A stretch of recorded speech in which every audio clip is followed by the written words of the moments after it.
다 같이 사도신경 하시겠습니다. 전능하사 천지를 만드신 하나님 아버지를 내가 믿사오며 그 외아들 우리 주 예수 그리스도를 내가 믿사오니 이는 성령으로 잉태하사 동정녀 마리아에게서 나시고 본디오 빌라도에게 고난을 받으사 십자가에 못 박혀 죽으시고 장사한 지 사흘 만에 죽은 자 가운데서 다시 살아나시며 하늘에 오르사 전능하신 하나님 우편에 앉아 계시다가 저리로서 산자와 죽은 자를 심판하러 오시리라. 성령을 믿사오며 거룩한 공회와 성도가 서로 교통하는 것과 죄를 사하여 주시는 것과 몸이 다시 사는 것과 영원히 사는 것을 믿사옵나이다. 아멘. 우리 시간 함께 찬송가 342장을 찬양하도록 하겠습니다. 찬송가 342장입니다.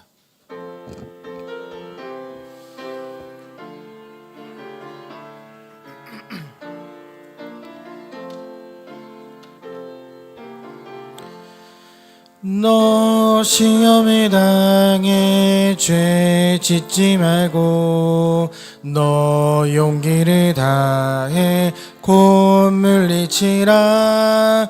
너 시험을 이겨 새 힘을 얻고 주 예수를 믿어 늘 승리하라.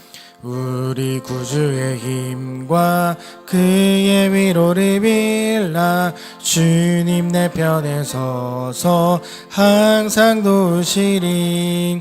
내 친구를 삼가 잘 선택하고 너 언행을 삼가 늘 조심하라. 너 열심히 다해 늘 충성하고 온 정성을 다해 주 봉사하라. 우리 구주의 힘과 그의 위로를 빌라. 주님 내 편에 서서 항상 도우시리. 잘 이기는 자는 상 받으리니 넌 낙심치 말고 늘 전진하라. 내 구세주 예수 힘 주시리니 주 예수를 믿어 늘 승리하라. 우리 구주의 힘과 그의 위로를 빌라. 주님 내 편에 서서 항상 도우시리. 아멘. 이 시간 우리가 함께 나눌 하나님 말씀은 열왕기상 10장입니다. 열왕기상 10장 14절에서 29절까지의 말씀을 함께 살펴보도록 하겠습니다. 14절부터 29절까지 교독하시고 마지막 한 절은 같이 읽도록 하겠습니다. 제가 먼저 10장 14절을 읽겠습니다. 솔로몬의 세입금의 무게가 금 666달란트요. 또 상인들과 무역하는 객상과 아라비아의 모든 왕들과 나라의 고관들에게서도 가져온지라. 솔로몬 왕이 쳐서 느린 금으로 큰 방패 200개를 만들었으며 매 방패에 든 금이 600세겔이며 또 쳐서 느린 금으로 작은 방패 300개를 만들었으니 매 방패에 든 금이 3만회라. 왕이 이것들을 레바논 나무궁에 두었더라. 왕이 또 상아로 큰 보좌를 만들고 정금으로 입혔으니 그 보좌에는 6층계가 있고 보좌 위에 둥근 머리가 있고 앉는 자리 양쪽에는 팔걸이가 있고 팔걸이 곁에는 사자가 하나씩 서 있으며 또 12사자가 있어 그 6층계 좌우편에 서 있으니 어느 나라에도 이같이 만든 것이 없었더라. 솔로몬 왕이 마시는 그릇은 다 금이요 레바논 나무궁의 그릇들도 다 정금이라.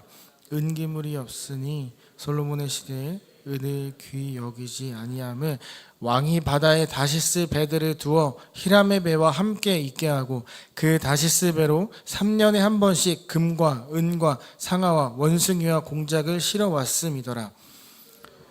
재산과 지혜가 세상의 그 어느 왕보다 큰지라. 온 세상 사람들이 다 하나님께서 솔로몬의 마음에 주신 지혜를 들으며 그의 얼굴을 보기 원하여 곧 은그릇과 금그릇과 의복과 갑옷과 향품과 말과 노새라 해마다 그리하였더라. 솔로몬이 병거와 마병을 모음에 병거가 1,400대요 마병이 12,000명이라 병거성에도 두고 예루살렘 왕에게도 두었으며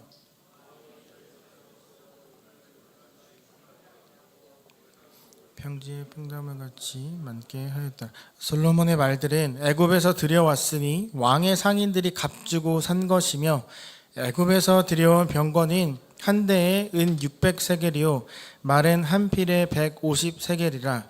이와 같이 햇사람의 모든 왕과 아람 왕들에게 그것을 되팔기도 하였더라. 아멘. 이 시간 새벽님에 나오시면서 7분의 성도님께서 1,000번전금을 또 한 분의 성도님께서 감사헌금을 드리셨습니다. 감사의 제목을 나누겠습니다. 추석에 온 가족이 함께 모이게 됨을 감사드립니다. 아멘. 오늘 우리가 함께 나눌 이 본문은 솔로몬의 그 재산과 지혜가 얼마나 뛰어났는지를 우리에게 알려주고 있습니다. 우리가 읽은 14절에 보면 그가 매년 금 666달란트를 거두어 들였다라고 이야기를 합니다. 여기서 말하는 금 1달란트의 무게는 약 30kg 정도가 됩니다. 그러니까 매년 그가 거두어 들였던 게 약 2만 kg, 다른 말로 20톤이나 되는 금을 거두어 들였다라고 하는 거죠. 또 그 외에 상인과 무역업자, 또 아라비아의 모든 왕들, 또 국내 지방관들에게도 그만큼의 금을 거두어 들였다라고 이야기를 합니다. 그러니까 최소 매년 20톤의 금이 그에게 생긴다라는 거죠. 처음에 좀 부러웠습니다. 그런데 곧 부러운 마음이 사라졌습니다. 왜냐하면 저는 금을 본 적도 없고 20톤이라는 데는 그 금이 저에게 크게 와닿지 않았기 때문이죠. 그런데 오늘 본문을 보면 솔로몬이 이 금을 정말 너무 많다 보니까 흔하게 여겼던 모습들을 우리가 살펴볼 수 있게 됩니다. 그가 어떻게 금을 사용했는지 뒤에 나와 있는데 모든 방패를 금으로 만듭니다. 먼저 금 방패 200개를 만드는데 여기는 600세겔이 들어갔다라고 이야기를 합니다. 이는 금이 6kg 들어갔다라는 겁니다. 금 6kg의 방패 200개, 저는 상상이 잘 가지 않습니다. 이게 얼마나 컸냐면 한 사람이 그걸 들고 있으면 3면에서 날아오는 화살을 막을 수 있을 만큼 큰 방패였다라고 이야기를 합니다. 또 그가 작은 방패 300개를 만드는데 한 개당 3만에, 즉 금 1.5kg이 들었습니다. 작은 방패마저 금이 1.5kg이 들었다라는 거죠. 우리 한번 상상해 볼까요? 모든 군인들이 그 금방패를 들고 있었다라고 한번 상상해 보면 좋을 것 같습니다. 그 뜨거운 태양이 비치는 사막에 금방패를 들고 있었다면 그들과 마주하는 적군은 어떤 마음이었을까요? 저는 눈을 뜨기 어려웠을 거라 생각합니다. 금에 반사되는 빛이 엄청 화려하고 눈이 부셨을 거라 생각을 합니다. 그만큼 솔로몬이 다스렸던 이 이스라엘은 찬란하게 빛나는 나라였습니다. 그리고 또 뒤에 본문을 보면 큰 보좌를 만드는데 이건 상아로 만들었다라고 이야기를 합니다. 그리고 그 위에 정련된 금을 또 입혔습니다. 보좌에는 6개의 계단과 12개의 사자상이 있었고 팔걸이에도 각각 사자상이 있었다라고 합니다. 이 보좌는 굉장히 높은 곳에 있었습니다. 사자들이 왕을 보호하듯이 지켜 서 있습니다. 그것을 바라보는 백성들은 어떤 마음을 가졌을까요? 그것이 금이 아니고 상아라고 해도 굉장히 빛이 나는 하얀색이었을 텐데 모든 것들을 다 금으로 입혔습니다. 보좌에 왕이 앉으면 감히 쳐다볼 수 없습니다. 높은 곳에서 빛이 비추고 거기에 있는 왕을 보면서 이스라엘은 두 가지 마음을 가졌을 겁니다. 첫 번째는 하나님의 빛이 우리 이스라엘 향해서 계속 비추어주고 있다. 즉 하나님의 보호하심이 우리 가운데 있다. 그리고 그 역할을 감당하려고 왕을 세워주셨구나라는 생각들을 했을 것입니다. 그러니까 모든 것들을 통해서 이스라엘 백성들은 빛나는 것들을 보았고 이스라엘뿐만 아니라 모든 나라 사람들도 이스라엘 하면 빛나는 나라라는 생각을 하게 되었다라는 거죠. 그리고 성경은 그릇도 금으로 만들었다라고 이야기를 합니다. 도대체 금이 얼마나 많았으면 매일 사용하는 그런 그릇들마저 금으로 만들었을까요? 성경에선 이 당시 이스라엘의 은은 보석도 아니었다라고 이야기를 합니다. 그만큼 솔로몬이 가졌던 이 재산은 우리가 생각한 것 그 이상, 그걸 더 뛰어넘는 엄청난 많은 것들이었다라는 거죠. 근데 그가 가진 게 재물만 있던 것이 아니었습니다. 군사력도 엄청났습니다. 병거가 1,400대, 그리고 기병이 12,000명까지 있었다라고 말을 합니다. 그러니까 부자 나라를 넘어서서 국방력도 뛰어났다라는 거죠. 우리 한번 23절을 볼까요? 그 당시 솔로몬이 다스렸던 나라를 이렇게 표현합니다. 재산과 지혜가 제일 컸다. 어떻게 그가 가진, 한 사람이 가진 재산과 지혜가 온 세상 나라보다 더 클 수 있었을까요? 그건 우리가 잘 아는 것처럼 하나님께서 그에게 듣는 마음, 지혜를 주셨기 때문입니다. 그는 하나님께서 주신 그 듣는 마음을 가지고 정말 겸손한 마음으로 나라 사람들을 다스렸던 거죠. 하나님의 그의 선함과 열정을 보시고 아낌없이 많은 은혜를 매년마다 계속 부어주셨던 거죠. 그러니까 다른 말로 이야기를 하면 이스라엘이 재산과 지혜가 가장 클 수 있었던 건 그 앞에 서 있던 왕 솔로몬이 하나님을 잘 섬기고 겸손한 마음이 있었기 때문입니다. 그런데 여러분, 놀라운 건 오늘 10장을 마무리하고 11장을 넘어가면 완전 대반전이 일어납니다. 이렇게 하나님을 잘 섬기고 이렇게 많은 것들을 누렸던 솔로몬의 배교, 하나님으로부터 돌아서는 장면이 11장부터 등장하게 됩니다. 모든 것들이 하나님에게서 왔다는 걸 너무나 잘 알았던 솔로몬인데 이상하게 11장부터 그가 하나님을 점점 떠나기 시작하더니 온 이스라엘을 혼란에 빠뜨리는 그런 모습을 보여줍니다. 솔로몬은 정말 모든 걸 다 가졌던 사람입니다. 재산, 지혜, 그리고 군사력, 모든 나라들이 그와 동맹을 맺고 싶어 했습니다. 그래서 잘 아는 것처럼 정략 결혼을 통해 그와 어떻게든 관계를 맺으려고 했습니다. 여러분, 이 솔로몬이 가졌던 모든 건축물들과 방패, 금, 보좌는 누가 만들었을까요? 일반 백성이 만들었습니다. 그런데 솔로몬이 이것들을 만들기 위해서 너무나 과한 세금을 부여했습니다. 그리고 이스라엘 사람들이 숨도 쉬지 못할 만큼 계속해서 건축하는 일에 그들을 투입시켰습니다. 그러니까 이스라엘이 좋은 나라, 부강한 나라가 되면 될수록, 그리고 모든 나라들이 이스라엘과 어떻게든 교류를 하려고 하면 할수록 이스라엘이 점점 더 높아지면 높아질수록 그 안에 있던 일반 백성들의 삶은 굉장히 궁핍해지고 어려워지게 되었다라는 거죠. 그들은 자신들의 삶을 살아낼 수가 없었습니다. 그래서 솔로몬의 이러한 정책에 불만을 갖는 사람들도 점점 생겨나게 되는 거죠. 그래서 솔로몬이 죽고 그 아들이 왕이 되었을 때 사람들이 찾아가서 그 세금을 좀 줄여달라라고 말할 만큼 이러한 정책에 불만을 갖는 사람들이 계속 늘어나게 되었습니다.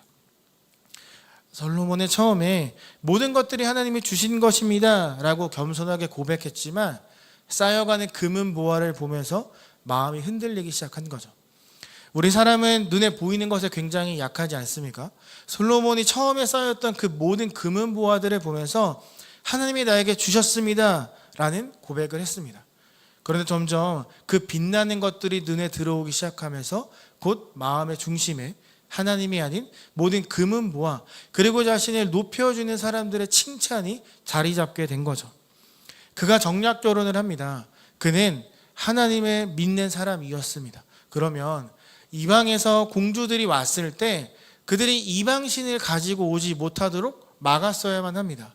나는 하나님을 믿는 사람이고 우리 이스라엘은 하나님을 믿는 나라이기에 이방신이 들어올 수 없다라고 끊었어야 되는데 그가 이방 공주들을 위해 성과 산당들을 지어줍니다.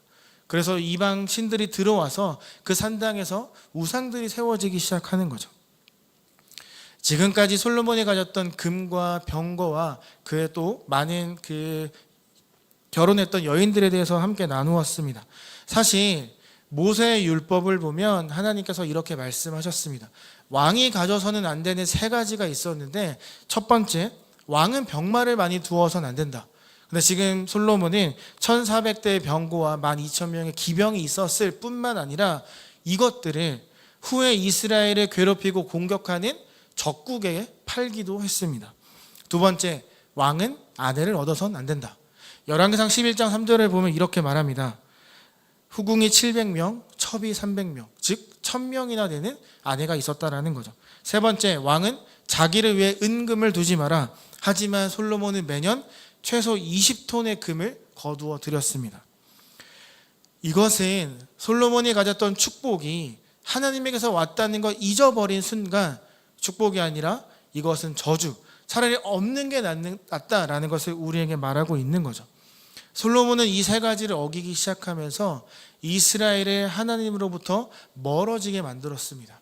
더 이상 하나님이 다스리는 나라가 아니라 사람이, 내가 다스리는 나라로 점점 바꾸어 갔습니다. 그래서 11장부터 솔로몬의 배교의 행각들이 자세하게 드러나게 되는 거죠. 많이 갖는다라고 좋은 것은 아니라 저는 생각합니다. 겸손함을 유지하지 못한다면 그것이 하나님에게 왔음을 내가 더 이상 생각하지 못하고 감사하지 않는다면 차라리 없는 게 낫다라고 저는 생각합니다. 저는 대학생 때 좀 이렇게 이름이 알려졌던 사람이었습니다. 좀 학과에서 좀 전설로 회자되었던 사람이었습니다. 불과 몇 년 전까지 제가 졸업한 지 10년이 되었음에도 불구하고 제 이야기를 하고 있다고 들었습니다. 학점도 좋았고 좋은 선배였고 예배 때마다 필요한 악기를 연주할 수 있는 그냥 정말 좋은 사람의 모습을 다 갖고 있었습니다. 사실 저는 원래 그 학과 학생이 아니었습니다. 군대를 다녀와서 중국어과에서 이제 기독교학과로 전과를 했는데 아는 사람도 없었고 그래서 약 1년 동안을 혼자 다녔습니다. 그러다가 어떤 계기로 이제 제가 앞에 나서게 되었고 그 다음부터 저를 모르는 사람이 없을 정도로 굉장히 다양한 일들을 감당했습니다. 처음에 섬길 수 있는 예배를 섬길 수 있는 기회가 왔을 때 저는 정말 겸손한 마음으로 나가갔습니다. 저를 아는 사람도 없고 그곳에서 제가 의지할 수 있는 건 하나님밖에 없었기 때문에 정말 열심을 다해 예배를 드리고 섬기고 반주했습니다. 그런데 점점 제가 앞에 서는 일이 많아지기 시작하면서 저에 대한 칭찬을 제가 듣기 시작하면서 모든 겸손한 마음이 다 사라졌습니다. 제 마음속엔 내가 없으면 안 되지. 내가 없으면 예배 반주할 사람이 없잖아. 일렉이 없으면 내가 가야 되고 베이스가 없으면 내가 가야 되고 이런 못된 마음들이 생겨나게 된 거죠. 조금 할 줄 안다고 의스대면서 하나님이 아니라 자꾸 저를 드러내려고 했던 모습이 있었던 거죠.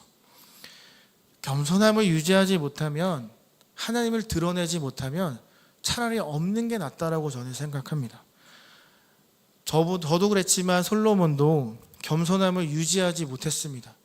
쌓여지는 금은 보화를 보면서 하나님이 주셨습니다 라는 고백보다 내가 잘해서, 내가 잘 정치적, 외교적 활동을 잘해서, 내가 뛰어나서 라는 그런 교만한 마음이 그에게 들어오기 시작한 거죠. 겸손이 사라지자 하나님도 보이지 않고 오직 나 자신만 남게 되었던 거죠. 사랑하는 제2가족 여러분, 오늘 본문을 통해 여러분들이 혹 깨닫게 되었던 것들이 무엇이 있는지 잘 모르겠습니다. 근데 오늘 본문을 통해 저는 꼭 우리가 이것을 생각해 보았으면 합니다. 내가 가진 모든 것들에 대해서 감사하고 있었는지, 나에게 주어졌던 모든 것들에 대해서 겸손한 마음을 갖고 하나님 앞에 감사합니다라고 고백하고 있었는지를 우리가 한번 생각해 보는 시간들을 갖기를 소망합니다. 우리는 참 많은 예배 자리에 나오고 많은 자리에 서서 여러 가지 일들을 감당합니다. 그때 나에게 겸손한 마음이 있었는지를 꼭 생각해 볼 필요가 있습니다. 신앙과 사역의 연수가 겸손한 마음을 보장해 주는 것이 아니기 때문입니다. 교회를 오래 나온 것이 나의 겸손함과 믿음을 증명해 주지 않는다는 걸 우린 알아야만 합니다. 바로 솔로몬이 그랬고 성경에 나오는 모든 사람들이 다 그랬기 때문입니다. 혹 우리에게 솔로몬처럼 나에게 주어진 것들에 대한 감사보단 혹 불평이나 불만이 나에게 좀 더 많았다면 이 본문을 통해서 나는 솔로몬과 같지 않기를 함께 기도하는 이 시간 되기를 소망합니다. 내가 가진 것에 대해서 감사하고 있었는지, 내가 그것에 감사할 만큼 겸손한 마음이 나에게 있었는지를 함께 생각하며 기도하는 이 시간 되기를 소망합니다. 그래서 우리 마음에 정말 겸손한 마음이 회복되어지기를 소망합니다. 추석 당일에도 불구하고 예배 자리에 나와서 기도할 만큼 저는 모든 분들이 다 이미 겸손한 마음을 가졌다라고 생각합니다.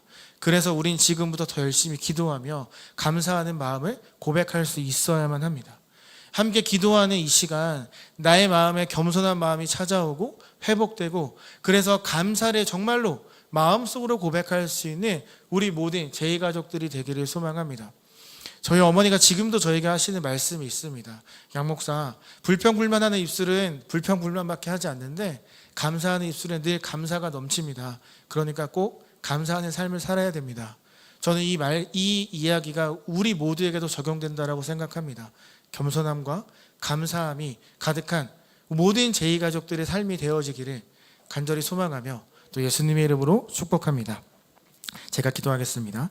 하나님, 오늘도 우리가 이 자리에서 하나님을 찾고 예배하며 또 하나님의 은혜를 구하기 위해 모였습니다. 사랑하는 모든 제2가족들 한 분 한 분이 기도할 때마다 하나님이 준비해 두셨던 모든 은혜가 가득한 이 시간 되도록 도와주시고, 또한 우리가 명절을 맞아서 함께 가족들과 주위 사람들과 이야기를 나눌 때 올 한 해 나를 지켜주셨던 모든 것들이 다 하나님의 은혜였음에 고백하며 감사할 수 있는 그 믿음이 우리 가운데 드러날 수 있도록 함께 하여 주시옵소서.